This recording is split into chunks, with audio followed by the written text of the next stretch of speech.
마음을 정돈하시고 묵상하심으로 주일 예배를 시작하도록 하겠습니다.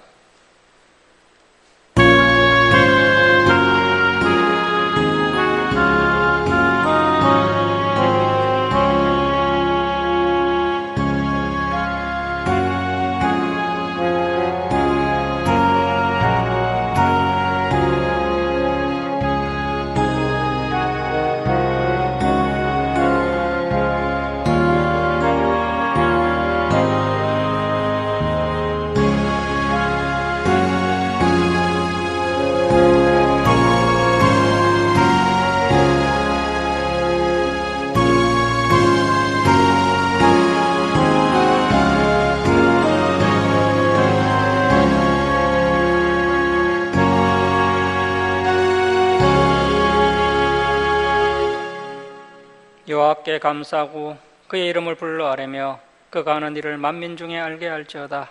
그에게 노래하며 그를 찬양하며 그의 모든 기한 일들을 말할지어다. 그의 거룩한 이름을 자랑하라. 여호와를 구하는 자들은 마음이 즐거울지로다. 하나님은 영이시니 예배하는 자가 영과 진리로 예배할지니라. 아멘. 사랑의 하나님 아버지, 이 시간 저희들이 하나님께 찬송과 경배를 올려드리오니 저희들의 예배를 기뻐받아 주옵소서. 저희들의 온유하고 겸손한 마음으로 하나님의 생명의 말씀을 가슴판에 새기는 시간 되게 하시고 지난 삶을 돌아보며 회개하며 다시 새 힘을 공급받는 귀한 은혜의 시간 되게 하여 주옵소서. 감사드리며 예수님의 이름으로 기도드립니다. 아멘. 일어서셔서 29장 찬송 드리겠습니다.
성시교독 58번 시편 133편입니다. 성시교독 58번 시편 133편입니다.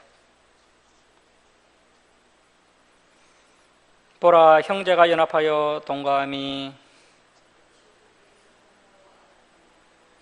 머리에 있는 보배로운 기름이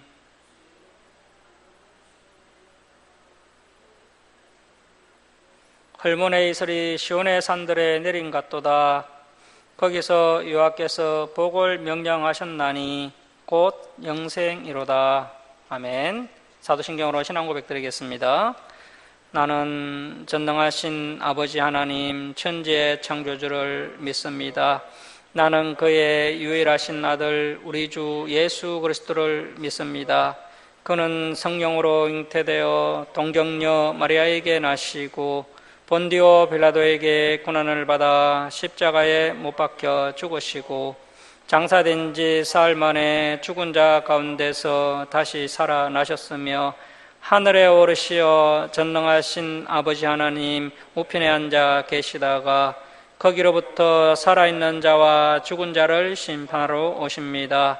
나는 성령을 믿으며 거룩한 공교회와 성도의 교제와 죄를 용서받는 것과 몸의 부활과 영생을 믿습니다. 아멘. 성경 말씀은 사무엘하 23장 8절에서 10절입니다. 교독하겠습니다. 사무엘하 23장 8절에서 10절 교독하겠습니다. 다윗의 용사들의 이름은 이러하니라. 다그몬 사람 요셉 바세벳이라고도 하고 에센 사람 아디노라고도 하는 자는 군지간의 두목이라. 그가 단번에 800명을 쳐 죽였더라.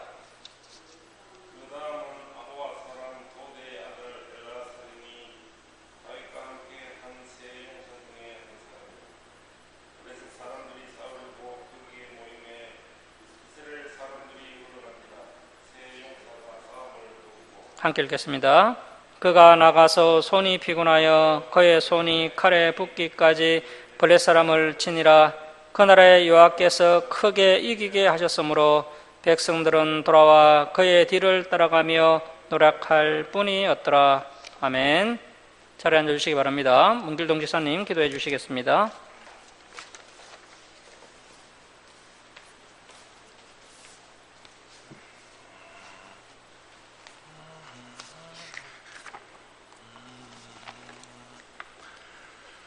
사랑과 은혜가 풍성하신 아버지 하나님, 오늘 복된 주일을 허락하셔서 온 성도가 한자리에 모여 예배하게 하시니 감사합니다. 세계는 지금 러시아와 우크라이나 전쟁으로 인하여 공포가 확산되고 있습니다. 이런 상황 속에서 북한도 또한 미사일 발사로 무력 시위를 하며 한반도의 긴장을 유발하고 있습니다. 이 땅에 전쟁의 아픔과 더 이상의 핵도발을 하지 않도록 지켜보아여 주옵소서. 이 땅에 평화가 오게 하시고 예수님께서 이룩하신 축복이 임하게 하여 주옵소서. 오늘 예배를 사모하며 나온 성도들을 축복하여 주시고 지난 한 주간도 세상 속에서 하나님을 바라보며 힘차게 살아온 성도들에게 힘에 힘을 더하여 주시고 오늘 예배를 통하여 다시 한 주간 살아갈 힘과 능력을 더하여 주옵소서. 그리하여 하나님의 사랑과 은혜가 흘러 넘치게 하옵소서. 이 시간 경배와 찬양으로 우리의 마음을 주님께 올려드립니다. 기쁨으로 받아주시고 모든 영광과 존귀를 올려드리오니 우리의 예배를 받아 주옵소서. 우리 주사랑교회를 위하여 기도합니다. 복음의 기쁜 소식을 전하는 축복의 통로가 되게 하시고 영적인 전진기지가 되게 하여 주옵소서. 빛과 소금으로 살아가는 성도들을 통하여 자연스럽게 이 지역의 전도가 일어나게 하시고 시대적 사명을 잘 감당하는 우리 김천 주사랑교회가 되게 하여 주옵소서. 다음 세대를 준비하는 비전 있는 교회가 되게 하여 주옵소서. 오늘 예배에 나온 성도들 한 명 한 명 기억해 주시고 그들의 수고를 기억하사 가정이 잘 되고 자녀들이 잘 되고 직장이 잘 되는 축복을 받게 하여 주옵소서. 단에 세우신 사자 목사님께도 성령 충만케 하시고 하나님 말씀 전할 때 강력한 권능이 나타나게 하옵소서. 말씀을 통하여 성도들의 마음이 변화되게 하여 주시옵소서. 또한 목사님의 가정을 축복하사 평강의 샘이 흘러넘치게 하옵소서. 우리의 예배를 기쁘게 받아 주실 줄로 믿사오며 우리를 구원하신 예수님의 이름으로 기도드립니다. 아멘.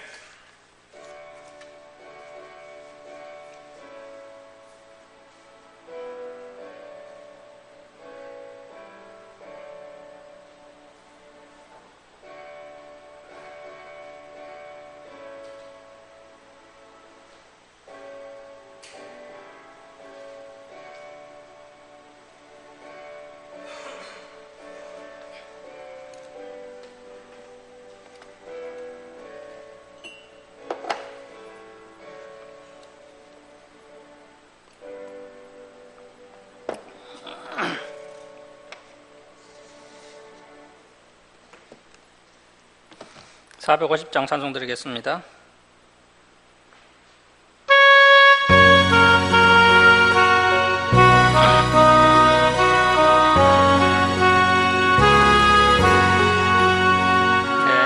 평생 소원이 걷고 주의 일하다가 이 세상 이별하는 날 주 앞에 가리라. 꿈같이 헛된 세상 일 취할 것 무엇냐. 이 수고와 암만 하여도 헛된 것뿐일세. 불같은 시험 많으나 겁내지 맙시다.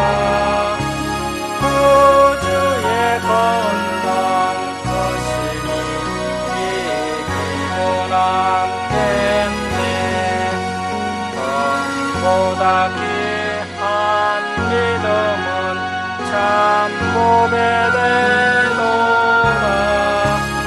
이 진리 믿는 사람들 다 복을 받겠네. 살같이 빠른 방음을 주위에 아끼세.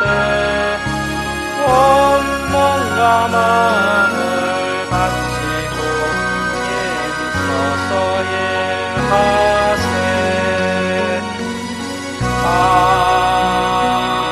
아멘.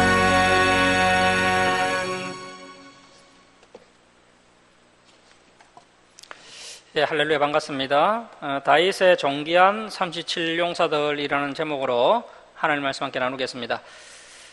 오늘은 이제 사무엘하서 22장부터 살펴보겠습니다. 사무엘하서 22장을 보시면 다윗의 아름다운 찬양시가 나옵니다. 구원의 하나님을 향한 다윗의 감사 노래인데요. 시편 18편도 이제 다윗이 지은 시편인데 사무엘하서 22장과 시편 18편의 내용이 거의 비슷한 것을 볼 수 있습니다. 이 다윗의 인생을 보면 항상 시와 찬미와 신령한 노래로 하나님을 찬양하였습니다. 그래서 이 다윗을 이야기할 때 이 시편을 제하고는 다윗을 제대로 이야기할 수 없기 때문에 이 사무엘서의 편집자가 다윗의 신앙을 엿볼 수 있는 대표적인 다윗의 찬양시 시편 18편을 이 사무엘하서 끝부분으로 붙여놓은 것으로 끝부분에 이렇게 붙여놓은 것으로 추정할 수가 있습니다. 자, 그래서 나중에 한번 10편, 18편을 한번 읽어보시기 바랍니다. 자, 사무엘하서 22장 1절 말씀 보시겠습니다. 여호와께서 다윗을 모든 은수의 손과 사울의 손에서 구원하신 그날에 다윗이 이 노래의 말씀으로 여호와께 아뢰어. 자, 그러니까 이 사무엘서 22장 이 다윗의 시편은 다윗이 노년에 기록한 시가 아니고 다윗이 젊었을 때 기록한 찬양시라는 것을 알 수가 있습니다. 그래서 이제 다윗이 골리앗을 때려잡은 후에 정치에 본격적으로 입문을 하게 되고, 그리고 이제 10년 동안 또 도피 생활을 하고요. 그리고 이제 그 이후에 유다 한 지파 양이 되었다가 이스라엘 전체 양이 되었는데, 다윗이 그간에 이제 젊었을 때 이 시편을 지은 것으로 볼 수가 있습니다. 자, 이제 2절에서 4절은 다윗이 자신을 구원해 주신 구원자 하나님을 10가지 비유를 들어 찬양을 하고 있습니다. 저와 여러분도 다윗처럼 구원자 하나님을 여러 가지 비유를 들어 찬양을 하면 좋겠습니다. 자, 2절 말씀 보십시오. 이르되 여호와는 나의 반석이시요 나의 요새시요 나를 위하여 나를 건지시는 자시요 내가 피할 나의 반석의 하나님이시요 나의 방패시요 나의 구원의 뿌리시요 나의 높은 망대시요 그에게 피할 나의 피난처시요 나의 구원자시라. 나를 폭력에서 구원하셨도다. 내가 찬송받으실 여호와께 아뢰리니 내 은수들에게서 구원을 받으리로다. 자, 이러한 고백은 그냥 나올 수 있는 고백은 아닙니다. 마음이 청결하고 가난해야 이런 아름다운 고백이 나올 수가 있죠. 그런데 놀라운 것은 이 다윗의 입술에서 이런 아름다운 고백이 끊없이 흘러나온다는 것입니다. 자, 이제 5절에서 20절은 계속해서 이제 다윗이 하나님을 찬양하고 있는데요. 5절에서 20절은 특별히 해석할 부분이 없기 때문에 한번 쭉 읽어 나가도록 하겠습니다. 자, 5절 말씀 보십시오. 사망의 물결이 나를 애우고 불의의 창수가 나를 두렵게 하였으며 서울의 줄이 나를 두르고 사망의 올무가 내게 이르렀도다. 내가 환난 중에서 여호와께 아뢰며 나의 하나님께 아뢰었더니 그가 그의 성전에서 내 소리를 들으시며 나의 부르짖음이 그의 귀에 들렸도다. 이에 땅이 진동하고 떨며 하늘의 기초가 요동하고 흔들렸으니 그의 진노로 말미암음이로다. 그의 코에서 연기가 오르고 입에서 불이 나와 사름이여 그 불에 숯이 피었도다. 그가 또 하늘을 들이우고 강림하시니 그의 발날에는 어두캄캄하였도다. 그룹을 타고 나르시며 바람 날개 위에 나타나셨도다. 그가 흑암 곧 모임물과 공중의 빽빽한 구름으로 둘린 장막을 삼으시며 그 앞에 있는 강체로 말미암아 숯불이 피었도다. 여호와께서 하늘에서 우레소리를 내시며 지존하신 자가 음성을 내시며 하살을 날려 그들을 흩으시며 번개로 무찌르셨도다. 이럴 때 여호와의 꾸지람과 콧김으로 말미암아 물밑이 드러나고 세상의 기초가 나타났도다. 그가 이에서 손을 내밀사 나를 붙드시며 많은 물에서 나를 건져내셨도다. 나를 강한 은수야 미워하는 자에게서 건지셨으며 그들은 나보다 강했기 때문이로다. 그들이 나의 재앙의 날에 내게 이르렀으나 여호와께서 나의 의지가 되셨도다. 나를 또 넓은 곳으로 인도하시고 나를 기뻐하심으로 구원하셨도다. 자, 이렇게 다윗이 구원자 하나님께 감사의 고백을 하고 있습니다. 자, 이제 21절에서 31절은 여호와의 도를 행한 다윗에게 구원과 은총을 베푸신 하나님을 이제 다윗이 찬양을 하고 있는데요. 자, 그래서 이제 어떠한 자에게 하나님의 자비와 사랑이 임하는지를 알 수가 있는 본문입니다. 다윗이 여호와의 도를 행했을 때 하나님의 은혜가 임했다라고 고백을 하고 있습니다. 자, 21절 말씀 보십시오. 여호와께서 내 공의를 따라 상 주시며 내 손의 깨끗함을 따라 갚으셨으니. 자, 그래서 여러분 우리가 그냥 상을 받는 것이 아니라는 겁니다. 우리가 공의로워야 상을 받을 수 있습니다. 대부분의 성도님들은 그러한 모습은 생각하지 않고요. 그저 복받을 것만 생각하는데 우리가 하나님의 말씀을 따라 공의를 행하고 또 깨끗해야 상을 받고 복을 받을 수 있다는 것입니다. 자, 22절 말씀 보십시오. 이는 내가 여호와의 도를 지키고 악을 행함으로 내 하나님을 떠나지 아니하였으며. 자, 23절 주시고 발표하겠습니다. 그의 모든 법도 하나님의 말씀이죠. 하나님의 말씀을 내 앞에 두고 그의 규례를 버리지 아니하였음이로다. 자, 그래서 이제 다윗이 끝까지 승리할 수 있었던 비결이 다른 데 있었던 것이 아니라 하나님의 기록된 말씀을 다윗이 붙잡았기 때문에, 하나님의 말씀을 버리지 않았기 때문에 다윗이 승리할 수 있었다는 것입니다. 자, 24절 말씀 보십시오. 내가 또 그의 앞에 안전하여 스스로 지켜 죄악을 피하였나니 그러므로 여호와께서 내 의대로 그의 눈앞에서 내 깨끗한 대로 내게 갚으셨도다. 자, 여러분 우리가 하나님의 말씀을 지키려고 무단히 애를 써야 됩니다. 물론 우리가 하나님의 말씀을 다 지킬 수는 없습니다. 때론 넘어지기도 하겠지만 우리가 다시 하나님의 말씀을 붙잡고 회개하고 예수님의 보혈을 의지하여서 하나님의 말씀을 지키려고 애를 쓰면 그런 하나님께서 우리를 기뻐 여겨주시고 또 은혜와 복을 풍성하게 부어주신다는 것입니다. 자, 우리 26절, 27절 우리 함께 읽겠습니다. 자, 시작. 자비한 자에게는 주의 자비하심을 나타내시며 완전한 자에게는 주의 안전하심을 보이시며 깨끗한 자에게는 주의 깨끗하심을 보이시며 사악한 자에게는 주의 거스르심을 보이시리다. 자, 그래서 여러분 우리가 자비하신 하나님을 본받아서 다른 사람들에게 자비를 베풀어야 합니다. 또 그러한 자가 또 하나님의 자비하심을 받을 수가 있는 겁니다. 또한 말씀을 따라 죄와 싸워 깨끗하게 살려고 애를 쓸 때 하나님께서 그러한 사람과 함께 하신다는 겁니다. 자, 28절 말씀 보십시오. 주께서 공고한 백성은 구원하시고 교만한 자를 살피사 낮추시리다. 그래서 우리가 가난하다고 해서 희망이 없다고 생각하면 안 됩니다. 하나님께서는 가난하고 겸손한 백성들을 구원해 주신다는 것입니다. 반대로 교만한 자는 징계를 하십니다. 자, 29절 말씀 보십시오.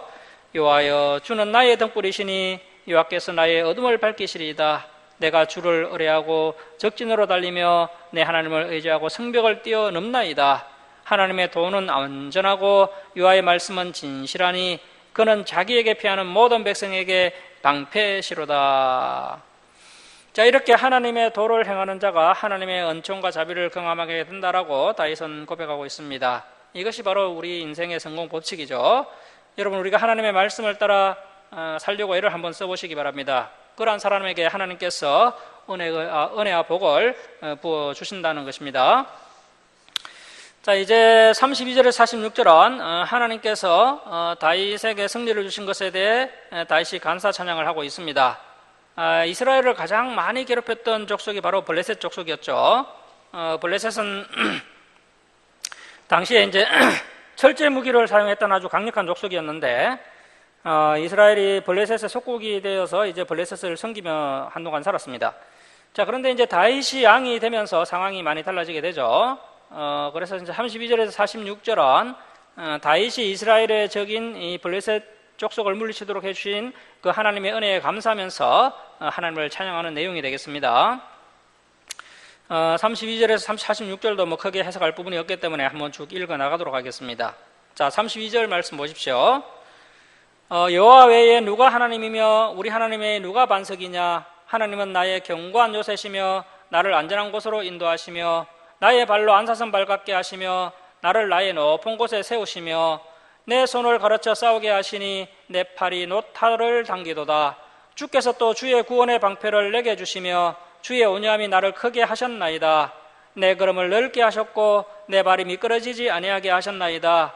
내가 내 은수를 뒤쫓아 멸하셨사오며 그들을 무찌르기 전에는 돌이키지 아니하였나이다. 내가 그들을 무찔러 전멸시켰더니 그들이 내 발 아래에 엎드러지고 능히 일어나지 못하였나이다.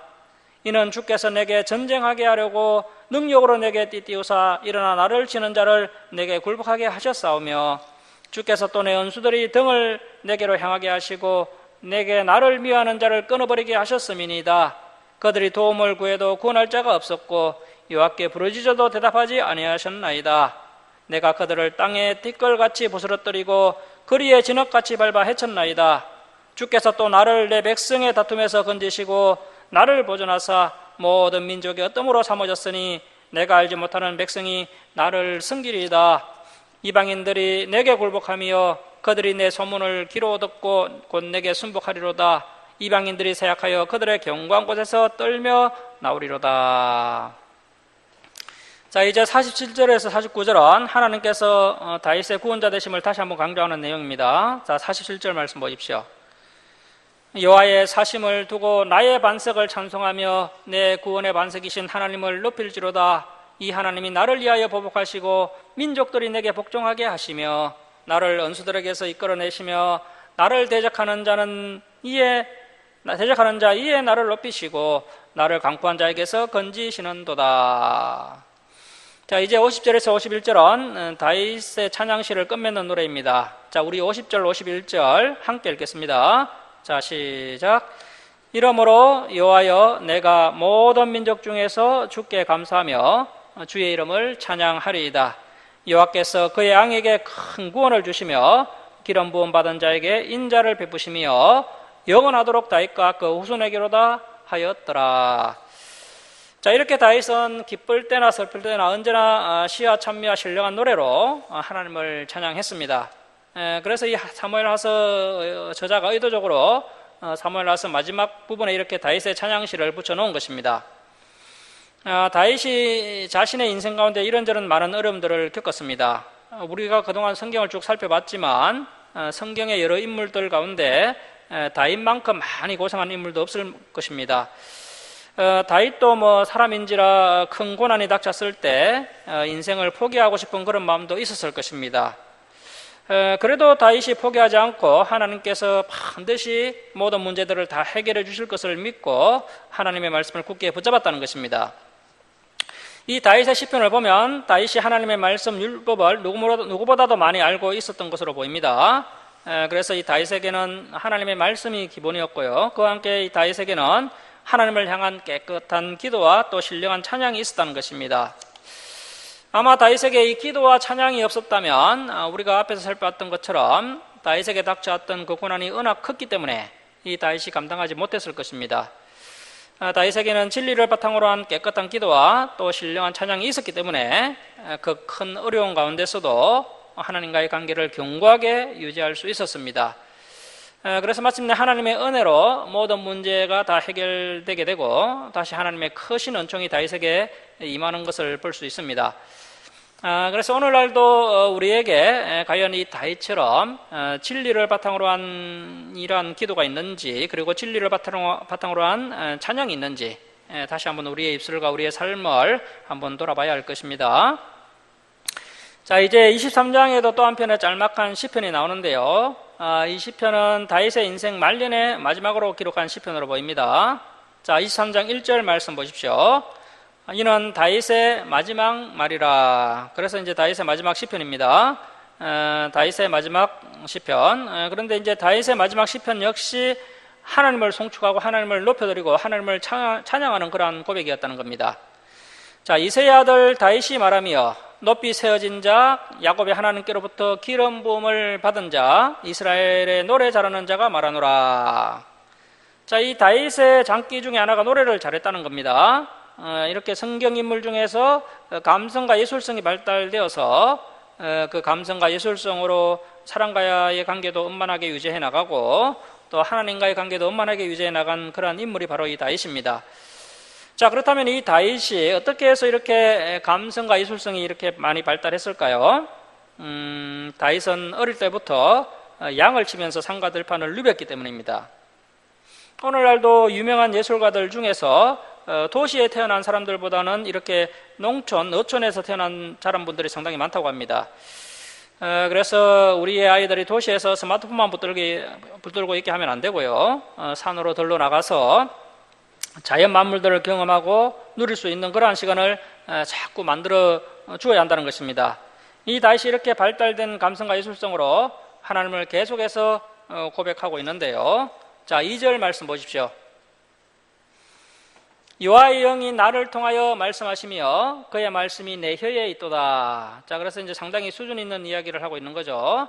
주님이 내 안에, 내가 주님 안에, 그러한 표현과 비슷한 내용이 되겠습니다. 자, 3절 보십시오.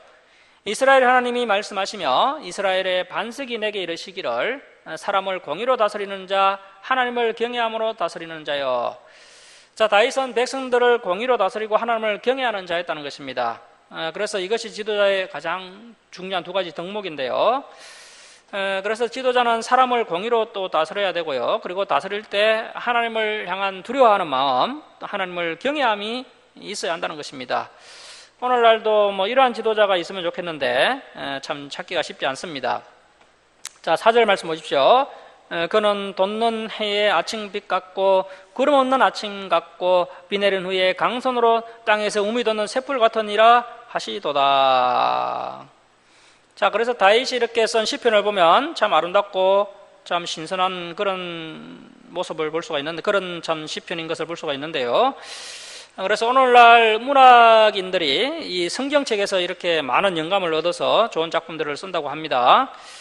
자, 그래서 여러분, 우리도 때로는 실수도 하고 또 죄도 짓지만 우리가 이렇게 해결을 하고 하나님의 징계를 달게 받은 이후에 우리의 삶과 신앙이 아침에 뜨는 태양빛같이, 또 구름 한 점 없는 쾌청한 아침같이, 또 비가 온 뒤에 따스한 태양빛을 받아서 땅에서 힘있게 돋아나는 그런 새풀같이, 그렇게 우리가 다시 일어서고 다시 회복되는 우리의 삶과 신앙이 되어야 한다는 것입니다. 자, 5절 말씀 보십시오. 내 집이 하나님 앞에 이같지 아니하느냐. 하나님이 나와 더불어 영원한 언약을 세우사 만사에 구비하고 견고하게 하셨으니 나의 모든 구원과 나의 모든 소원을 어찌 이루지 아니하랴. 자, 그래서 하나님과 다윗이 맺은 언약이 있었죠. 바로 사무엘하 7장 16절에 다윗 언약입니다. 다윗 언약. 하나님께서 다윗에게 내 집과 내 나라가 내 앞에서 영원히 보존되고 내 양의가 영원히 견고하리라, 이렇게 약속을 해 주셨다는 것입니다. 자, 6절 말씀 보십시오. 그러나 사악한 자는 다 내버려질 가시나무 같으니 이는 손으로 잡을 수 없음이로다. 그것들을 만지는 자는 철과 창자루를 가져야 하리니 그것들이 당장에 불살리리로다 하니라. 자, 이 가시나무의 특징은 열매는 없고 가시만 있습니다. 그래서 사람들이 그 가시나무에 가까이 갈 수도 없고요. 그래서 이러한 가시나무는 결국 베어져서 불에 던져지고 마는 것입니다. 자, 여기까지가 다윗의 마지막 시편이 되겠습니다. 자, 그래서 이 마지막 시편은 우리에게 많은 것을 생각하게 하는 그런 내용인데요. 자, 여러분, 우리가 주일 예배를 드리고 또 헌금을 드리고 또 이렇게 종교적 열심이 있다 할지라도 우리의 상가 신앙에 참된 열매들이 없다면 베어져 불태워지는 가시나무 같은 존재에 불과할 것입니다. 그래서 저와 여러분도 이 다윗처럼 성실하고 진실하며 또 충성된 사람이 되어야 한다는 것입니다. 또 그러한 사람에게 하나님께서 은혜 베풀어 주셔서 다시 회복시켜 주시고 또 승리하게 해 주십니다. 자, 이제 8절 이하는 우리가 뭐 영화나 드라마를 보면 마지막에 이렇게 등장인물들의 이름이 쭉 나오고 또 수고한 서텟들 이름도 쭉 이렇게 나오지 않습니까? 그래서 이제 8절 이하는 그러한 내용이 되겠습니다. 다윗이 이스라엘의 왕이 되어서 이제 직분을 잘 감당하는 동안 이제 다윗을 도와서 다윗과 함께 수고했던 그 다윗의 동역자들, 그 다윗의 존귀한 37용사들의 명단이 기록되어 있습니다. 자, 8절 말씀 보십시오. 자, 다윗의 용사들의 이름은 이러하니라. 그래서 이제 역사에 길이 남을 이름이고 후대에 영원히 존경받을 이름인데요. 자, 첫 번째 용사입니다. 첫 번째 용사, 디그몬 사람 요셉 바세벳. 요셉 바세벳의 일이라고 좀 줄을 치고 일이라고 적어 놓으시고요. 요셉 바세벳이라고도 하고 에센 사람 아디노라고도 하는 자. 자, 그러니까 이름이 두 개죠. 요셉 바세벳과 아디노라고 하는 자는 군지간의 두목이라. 자, 이 사람이 얼마나 무예가 출중했던지. 자, 그가 단번에 800명을 채워 주겠더라. 혼자서 단번에 800명을 채워 주겠다면 이 사람의 무예가 보통 무예가 아니죠. 뭐 우리는 한 사람도 이길까 말까 하는데요. 참 대단한 인물입니다. 그래서 이 요셉 바세벳이 다윗의 37명의 용사 중에 첫 번째 용사로 이렇게 이름이 올라와 있습니다. 그 역대상 11장 11절, 역대상 11장 11절에 보면 야소보암이라는 인물이 나오는데 그 야소보암이라는 인물과 동일 인물로 보입니다. 그 역대상 11장 11절에는 창으로 한꺼번에 상백명을 죽였다라고 되어 있습니다. 엄청난 힘과 용기를 가진 큰 용사가 바로 이 요셉 바세벳이었습니다. 그리고 이제 역대상 12장 1절에서 7절을 보시면 이 요셉 바세벳이 베냐민 출신이었고요. 또 다윗이 사울의 추격을 피하여 블레셋 시글럭 땅에서 망명 생활을 할 때 다윗의 용사가 되었던 인물입니다. 그래서 아주 오래전부터 다윗의 곁을 지켰던 아주 훌륭한 용사였던 것이죠. 이 요셉 바세벳이 다윗의 37 용사 중에 첫 번째였습니다. 그런데 이 요셉 바세벳이 뭐 오늘날 우리 교회에 잘 소개되고 있지 않죠. 이스라엘 군사령관 요압이 다윗의 첫 번째 용사가 아니고요. 바로 이 요셉 바세벳이 다윗의 첫 번째 용사다라고 말씀하고 있습니다. 자, 9절 말씀 보십시오. 그 다음 아우아 사람 도대의 아들 엘라살 줄을 치고 2라고 적으십시오. 엘라살이니 다윗과 함께한 세 용사 중에 한 사람이라. 자, 그래서 이제 37명의 용사가 있는데 37명 용사 중에 특출난 3명 중 한 사람이 요셉 바세벳이고 두 번째가 엘라살이었습니다. 자, 블레셋 사람들이 싸우려고 거기에 모임에 이스라엘 사람들이 물러간지라. 자, 이스라엘 일반 군사들은 블레셋 군인들이 진군해 오니까 겁이 나서 다 도망을 가버렸습니다. 자, 그런데 이 엘라살을 포함한 이 세 용사가 싸움을 도두고 그가 나가서 손이 피곤하여 그의 손이 칼에 붓기까지 얼마나 열심히 오랫동안 블레셋 사람들과 싸웠던지 그 칼을 잡았던 손이 굳어버렸다는 겁니다. 그 정도로 블레셋 사람들을 힘써 문지른 용사가 바로 이 엘르아살입니다. 자, 그의 손이 칼에 붓기까지 블레셋 사람을 치니라. 자, 줄치고 발표하겠습니다. 그 나라의 여호와께서 크게 이기게 하셨으므로. 자, 여러분, 요셉 바세벳이 아무리 무예가 출중하고 그리고 엘르아살이 아무리 뛰어난 칼솜씨가 있다 할지라도 전쟁에서 승리하게 하신 분은 하나님이시라는 겁니다. 자, 그 나라의 여호와께서 크게 이기게 하셨으므로 그제서야 도망갔던 백성들은 돌아와 그의 뒤를 따라가며 노력할 뿐이었더라. 자, 이 엘르아살도 요셉 바세벳과 마찬가지로 베냐민 지파 사람입니다. 이렇게 베냐민 지파에 훌륭한 용사들이 많았습니다.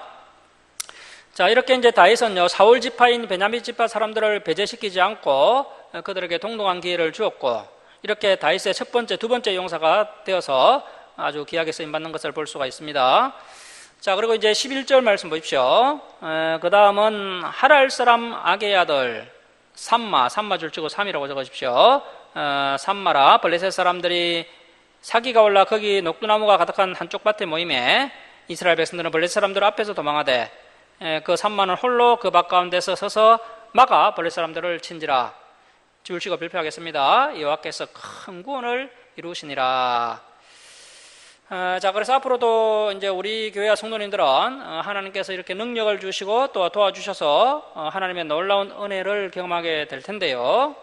그러한 승리를 경험한 다음에 내가 노력해서 내가 수고해서 이러한 승리를 얻었다라고 고백하는 것이 아니라 여호와께서 우리 주사랑교회 가운데 나의 인생 가운데 이러한 큰 구원을 이루셨도다, 이러한 고백을 우리가 할 수 있어야 한다는 것입니다. 자, 그래서 첫 번째 요셉 바세벳, 두 번째 엘르아살, 세 번째 삼마가 다윗의 37명의 용사 중에 무예가 가장 출중한 세 인물들입니다. 이스라엘 군사령관 요압은 이 37 용사 가운데 이름이 들지 못합니다. 자, 13절 말씀 보십시오. 또 30두목 중 세 사람이 곡식 뺄 때 아둘람 굴에 내려가 다윗에게 나아갔는데 때에 블레셋 사람의 한 무리가 르바임 골짜기에 진쳤더라. 그때 다윗은 그 아둘람 굴 근처 산성에 있고 그때 블레셋 사람의 요새는 베들레헴에 있는지라 다윗이 소원하여 이르되 베들레헴 성문곁 우물물을 누가 내게 마시게 할까 하매. 자, 이 베들레헴은 다윗의 고향이죠. 또 이곳에서 우리 예수님께서도 나셨습니다. 그래서 이제 다윗이 블레셋 사람들이 점령한 자신의 고향 베들레헴을 언제 다시 탈환해서 고향에 돌아갈 수 있을까, 이러한 마음에서, 안타까운 마음에서 다윗이 혼자서 근심하면서 중얼거렸다는 것입니다. 그런데 이제 이 세 용사가 이 다윗이 혼자말로 중얼거린 그 말을 듣고는 그들이 얼마나 참 정성스러웠던지요. 자, 16절 보십시오. 그 세 용사가, 그 요셉 바세벳, 엘르아살, 삼마가 목숨을 걸고 블레셋 사람의 진영을 정면으로 돌파하고 지나가서 베들레헴 성문곁 우물물을 길어 가지고 다윗에게로 왔으나, 그러니까 이 다윗이 너무나 놀라고 감동을 했어요. 다윗이 마시기를 기뻐하지 아니하고 그 물을 요압께 부어드리며 이르되 여호와여, 내가 나를 위하여, 그래서 나의 살이 사욕을 위하여 결단코 이런 일을 하지 아니하리이다, 이렇게 이제 다윗이 다짐하고, 그래서 이제 지도자는 참 입술이 너무 중요하구나 이렇게 깨닫고 다시 고백하기를, 이는 목숨을 걸고 갔던 사람들의 피가 아니니까 하고 마시기를 즐겨하지 아니하니라. 세 용사가 이런 일을 행하였더라. 자, 이제 18절에서 23절은 다윗의 용사들 중에서 두 번째 그룹에 속한 또 3대 용사를 소개해주고 있는데요. 두 번째 그룹 3대 용사부터는 우리가 좀 아는 인물들입니다. 그래서 이제 두 번째 그룹에서 첫 번째는 아비새 장군이고요. 아비새 장군. 그리고 두 번째가 버나야. 세 번째는 뭐 이름이 나오지는 않습니다. 자, 18절 말씀 보십시오. 또 스루야의 아들 요압의 아우 아비새이니, 아비새 동그라미를 쳐놓으십시오. 아비새도 뭐 성경에서 몇 군데 나오긴 하지만요, 이 아비새가 얼마나 뛰어난 인물인지는 이 본문에서 알 수가 있습니다. 이 아비새는 요압 군사령관의 아우입니다. 동생입니다. 요압 군사령관의 동생 아비새이니, 그는 그 세 사람 요셉, 바세벳, 엘르아살, 삼마, 이 세 사람의 우두머리라. 그가 그의 창을 들어 300명을 죽이고 세 사람 중에 이름을 얻었으니, 이 아비새도 참 대단한 인물이죠. 혼자서 300명을 무찌른 아주 대단한 용사였습니다. 하지만 요셉, 바세벳, 엘르아살, 삼마에 비하면 무예가 좀 떨어졌습니다. 아비새와 요압은 서로 형제였지만 아비새는 선을 넘지 않고 지킬 줄 아는 겸손한 사람이었고요, 요압 군사령관은 선을 지킬 줄 모르는 그런 교만한 사람이었습니다. 자, 19절 말씀 보십시오. 그 아비새는 세 사람 중에, 그래서 이제 세 사람보다가 더 좋은 번역이죠. 그 앞에 세 사람보다 가장 존귀한 자가 아니냐. 그가 그들의 우두머리가 되었으나 그러나 첫 세 사람에게는 무예 부분에 있어서는 미치지 못하였더라. 그래서 아비새가 무예 부분에 있어서는 앞에 세 사람에게는 미치지 못했지만, 지도자는 무예만 뛰어나다고 해서 되는 것이 아니죠. 지도자가 되려면 뭐 인품이라든지 또 리더십이라든지, 그리고 또 공동체의 덕을 세우고 또 미래를 내다보는 그런 넓은 안목도 있어야 되고요. 그래서 무예 그 이상의 또 어떤 필요한 그런 덕목들이 있는데, 그러한 것들이 아비새에게 있었다는 것입니다. 그래서 아비새가 이 세 용사보다 무예적인 부분에 있어서는 좀 떨어지지만 이 세 용사의 우두머리가 되었다는 것이죠. 그런데 이 아비새의 형 요압 군사령관, 요압이 이 명단에는 기록되어 있지 않다는 것입니다. 우리가 앞에서 살펴봤던 것처럼 요압이요, 많은 실수를 하죠. 결정적으로 다윗의 마음을 많이 아프게 했고요. 그리고 그는 또 개인적인 감정, 개인적인 자리 욕심이 또 너무 많았고, 그리고 그렇게 해서 또 여러 가지 또 실수, 결정적으로 세 가지 큰 실수를 하게 됩니다. 그렇기 때문에 이제 이 요압이 참 그렇게 많은 수고를 했지만 요압이 이 명단에는 이렇게 제외되는 그런 참 애석한 모습을 볼 수가 있습니다. 그래서 다시 한번 우리가 하나님 나라와 교회를 위해 충성하고 봉사했는데 결국 우리의 마지막이 요압처럼 결론이 나지 않도록 우리가 항상 경계를 하고 또 조심을 해야 한다는 것입니다. 자, 이제 20절은 아주 중요한 인물이 나오는데요. 또 갑셀 용사의 손자니까 뭐 이 집안은 대대로 무인 집안입니다. 용사의 손자 여호야다의 아들 브나야이니, 브나야 동그라미를 쳐놓으십시오. 그는 용맹스러운 일을 행한 자라. 일찍이 모압 아리엘의 아들 둘을 죽였고 또 눈이 올 때 구덩이에 내려가서 사자 한 마리를 쳐 죽였으며 아주 힘도 대단합니다. 또 장대한 애국 사람을 죽였는데 그의 손에 창이 있어도 그가 그 창은 놔두고 막대기를 가지고 내려가 그 애국 사람의 손에서 창을 빼앗아 그 창으로 그를 죽였더라. 이 버나야가요 상당히 또 민첩하고요, 또 힘도 아주 세고 또 무술 실력도 아주 뛰어났던 그런 사람이었습니다. 자, 그래서 이 버나야를 다윗이 이제 자신의 경호실장 또 시대 대장으로 삼았다는 것이죠. 그래서 일평생 다윗을 곁에 모시면서 다윗을 경호한 인물이 바로 이 버나야였습니다. 자, 22절 말씀 계속 보시면 여호야다의 아들 버나야가 이런 일을 행하였으므로 세 용사 중에 이름을 넣고 30명보다 존귀하나 그러나 앞에 그 세 사람 요셉, 바세벳, 엘라살, 삼마에게를 미치지 못하였더라. 다윗이 그를 세워 시대 대장, 오늘날로 경호실장입니다. 경호실장을 삼았더라.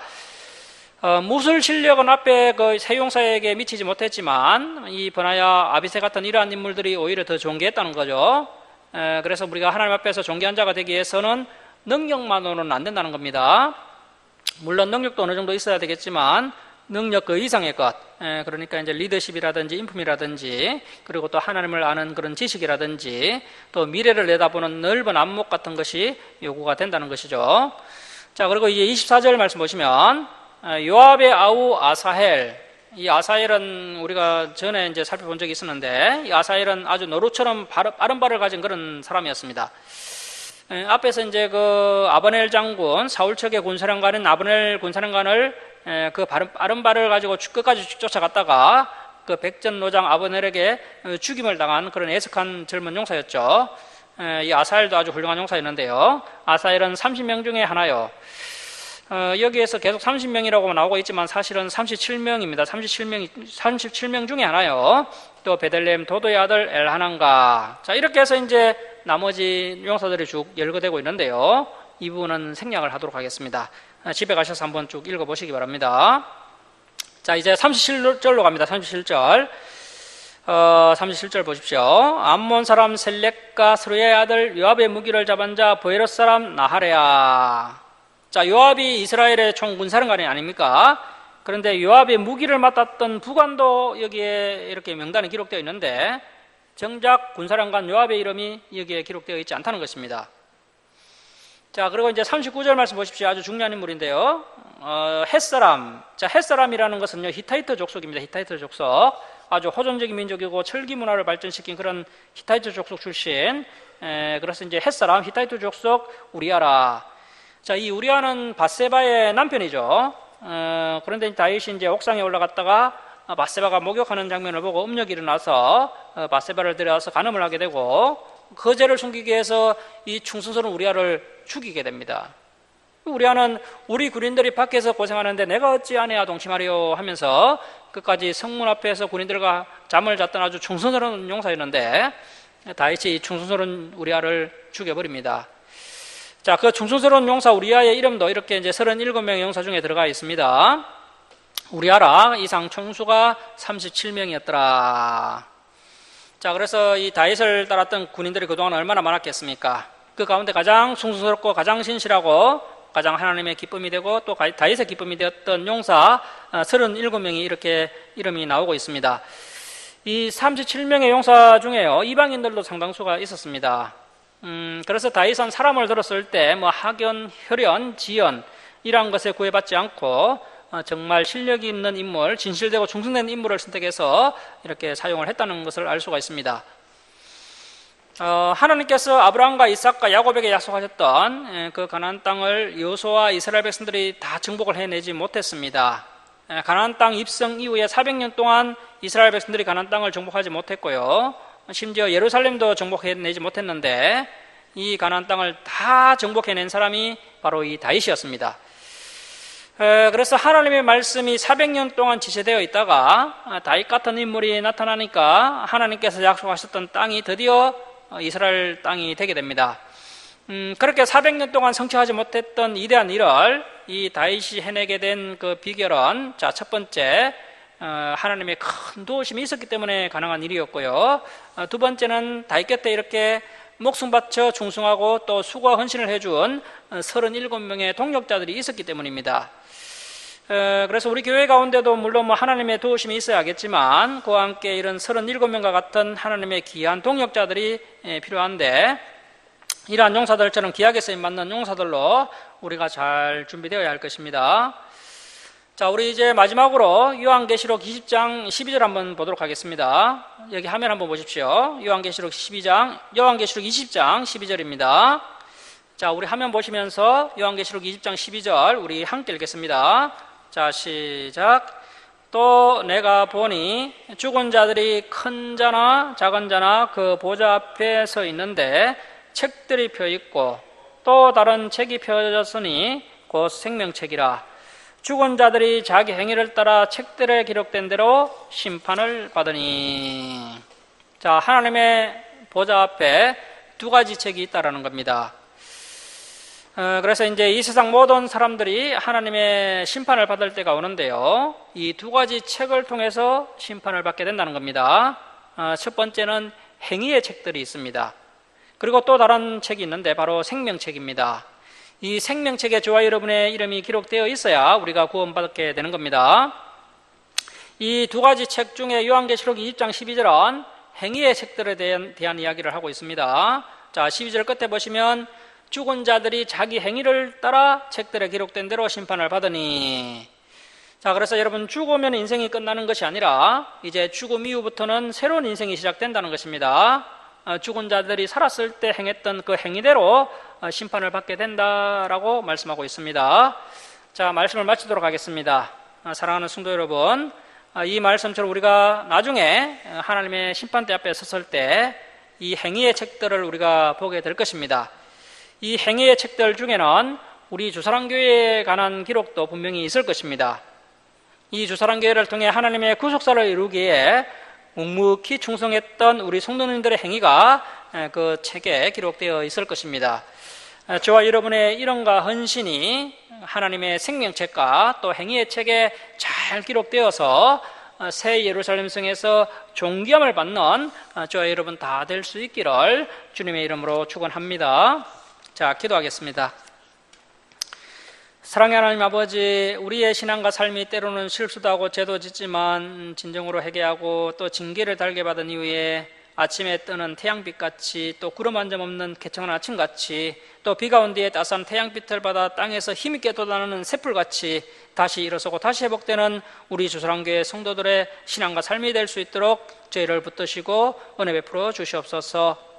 하나님 아버지, 저희들의 이름과 아름다운 행적이 하나님의 생명책과 행위의 책에 기록되는 영광을 누릴 수 있도록 저희들을 붙드시고 인도하여 주시옵소서. 이 주사랑교회를 통해 준비된 지도자들, 충성되고 진실한 일꾼들이 많이 배출되게 하시고 또 배후에서 역사하시는 하나님의 도우심으로 하나님의 말씀이 우리 교회를 통해 이렇게 바르게 증거되는 또 그런 역사가 일어나도록 우리 교회를 진리의 터로 굳건하게 세워 주시옵소서. 감사드리며 우리를 구원하여 주신 예수님의 이름으로 기도드립니다. 아멘. 461장 찬송 드리고 봉헌 드리겠습니다.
드리겠습니다. 감사 헌금 올려드립니다. 그리고 조정 헌금 올려드립니다. 기도하겠습니다. 사랑의 하나님 아버지, 크신 사랑과 은혜에 감사드립니다. 날마다 저희들을 진리의 말씀으로 또 승리의 길로 인도해 주심을 감사드립니다. 하나님 아버지, 저희들에게 베풀어 주신 은혜와 사랑에 감사하며 또 때를 따라 저희들의 피로도 채워주심을 감사하며 하나님께 예물 올려드립니다. 기뻐 받아 주옵소서. 이 예물을 올려드린 주님의 백성들, 주님께서 또 날마다 동행하여 주옵시고 또 가정에 감사 기쁨이 넘쳐나게 하여 주시고 또 저희들의 기도 응답하여 주옵소서. 주님, 저희들의 부족한 것 주님께서 하시오니 필요를 풍성하게 채워 주시옵소서. 이 예물이 쓰는 것마다 하나님의 영광이 나타나게 하여 주옵소서. 감사드리며 우리를 구원하여 주신 예수님의 이름으로 기도드립니다. 아멘. 교회 소식을 전하겠습니다. 오늘 예배에 참석해 주신 우리 성도님들 주님의 이름으로 축복하고 환영합니다. 1층 식당에 식사 차가 준비되어 있으니 드시고 돌아가시기 바랍니다. 주일 예배 때 살폈던 말씀을 한 주간 동안 복습하시고 또 다음 주일에 진행될 말씀들도 미리 좀 읽어오시면 좋겠습니다. 일어서셔서 2장 찬송 드리고 축도로 예배를 마치겠습니다.